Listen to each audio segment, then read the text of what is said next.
disheartening display of basketball today. And I take full responsibility for our team just not competing. It is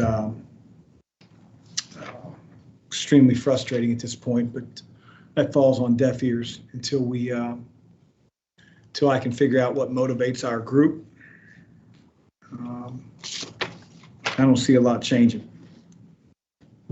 and it's frustrating. Questions? Michael?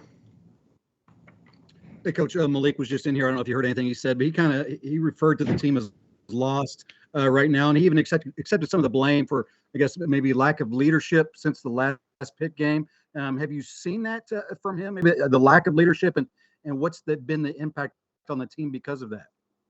Yeah, I'm not pointing the fingers, Michael. I'm gonna point the finger right at me. I mean, you're talking about leadership. You know, it's my team. I'm the coach.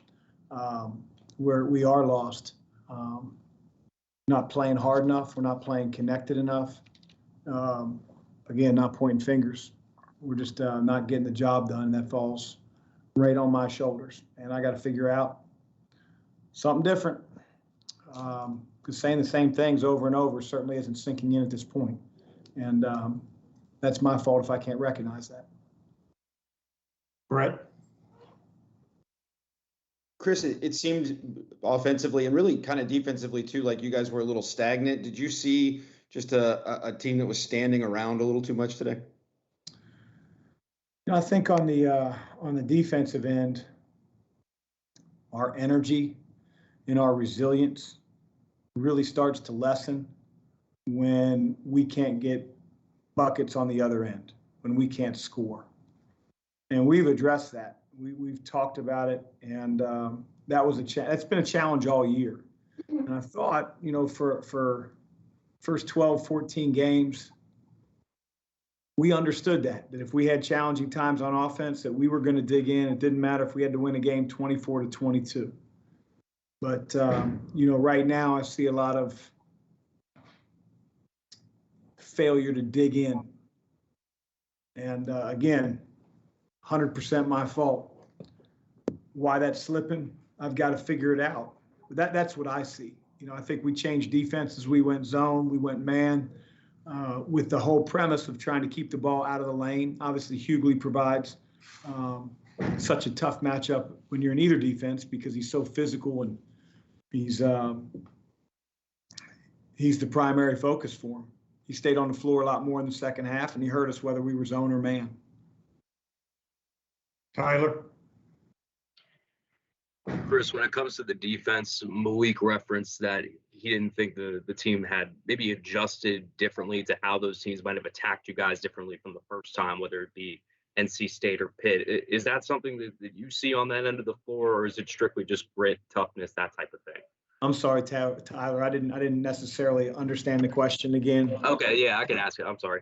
It's okay. Malik no, it's all good. Malik had said that specifically to the NC State and Pitt games, he thinks you guys didn't maybe adjust to what they were doing differently to attack you guys on that end of the floor. Do you feel that way, or is it just a grit and toughness thing on defense? That we didn't adjust? That you did not adjust, correct. Yeah. Well, I mean, going into this game, we certainly had a trap that we had put in specifically for Hughley that we didn't have in game one, knowing that he was such a force in half number two at Louisville. You know, NC State, they played a lot better. You know, some of their shots were literally unguardable. But you know, again, maybe right. You know, I gotta watch the film. Thought we had a good plan coming in. You know, the plan with Pitt is to try to keep them out of the lane. And at the end of the day, they scored a lot in the paint. And they had 34 points, which is over half their points in the paint. And that's our primary focus. We're not doing something right. Go to Brett and then Michael. Chris, you talked about, when you're talking about starting lineups, you talked about how you guys haven't really gotten off to necessarily slow starts, but you guys have not been great out of the gate in the second half. Is there anything you're seeing that's consistent there? Just the result. You know, we've had different lineups. We've had different styles of play that we've gone against. I've tried to get them out of halftime, earlier, with 6.5, 7 minutes, so they have time to warm up. We've gone down to the wire before where they've ran on the court with 3.5 minutes left in the half. So again, trying to figure out what I can do, what we can do to have better starts to the second half isn't working right now. Michael? Just a quick update. Obviously, Sydney didn't play today. What's his status right now? Well, I was really surprised that we got him as far along as we did. He got hurt on Thursday's practice, which was unfortunate because as well as he played Wednesday night, he was playing equally as well on Thursday in practice. And then, goes down with what I thought at the time was going to be a severe ankle sprain. He was howling in pain. And, he said, "Coach, I'm going to be good." And I don't think he meant for the game today. Fortunately, the imaging was good. And it's just a matter of the swelling, the pain tolerance, swelling going down, and how much pain he can tolerate.